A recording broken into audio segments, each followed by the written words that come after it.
I wake at dawn, face down on the sofa, thinking I'm back in Block 10. The living room windows open a crack, and another Texas dust storm blows like hell outside, pummeling the room with more sand than dust. I swing my feet to the floor, head pounding. 65 dossier photos taped above the sofa flutter in the wind, and the men look down on me. Mengele, von Braun, Speer.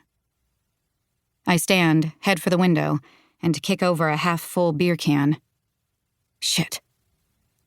A gust hits my little shrine on the coffee table, the votive still flickering under my mother's picture, and the photo of Arlette and me, arms linked at liberation.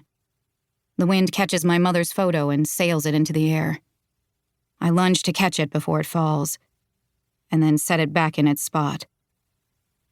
I shuffle to the window, sand swirling in the air outside, so thick that the Franklin Mountains in the distance are just blurry mounds. A pigeon sits outside on the sill, waiting out the storm. I wave her away and thump the window closed. The kitchen wall clock reads 6:30 a.m. I'm already late. Can't wait to get this over with. Hopefully a routine job.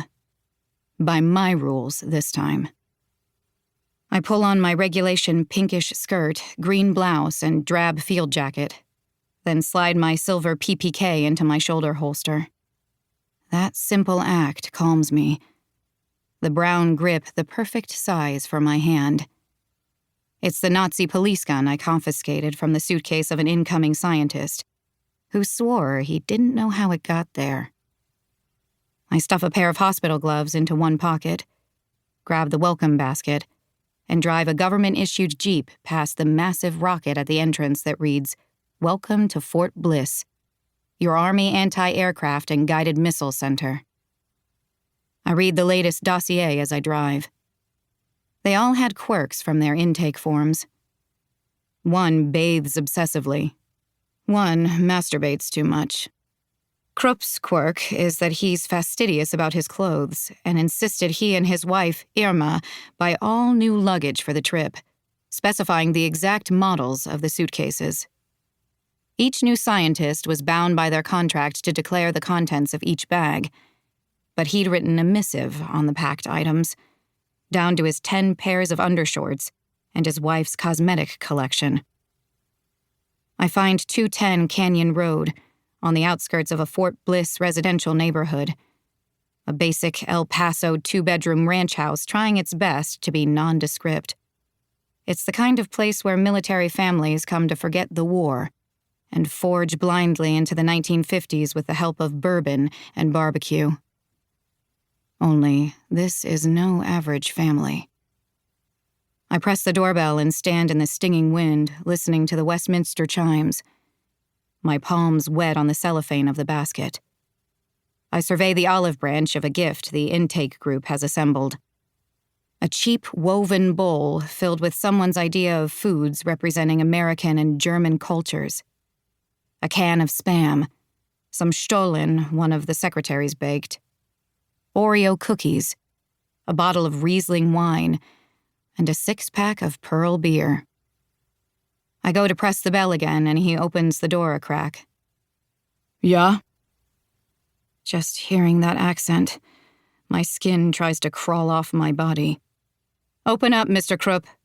It's Lieutenant Anderson." He swings the door wider to reveal Mrs. Krupp and 2 male children bathed in the yellow light of the foyer. I consider getting back in the Jeep and telling Tony B to do his own intake from now on.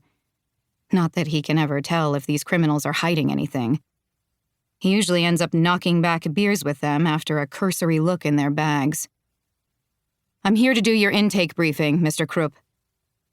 The mother holds her children closer. He beckons me in. "Guten Morgen." What would Krupp do if I took my gun and waved it in his face like the Ravensbrück guards used to do to us for fun? "English only, Mr. Krupp." "Please, enter," he says, and reaches to guide me in. I step back. "Don't touch me, sir." It's the same interior all these houses have. Low popcorn ceiling, black iron handrails leading to a sunken living room, the carpet still wearing its vacuum marks. It smells like pine sol and pancakes, and the only object in the room is a low oak cabinet, inset with a television, the green screen like one unblinking eye. To keep listening to this audiobook, I've left you a link in the description so you can do it, at no cost thanks to Audible's 30-day free trial.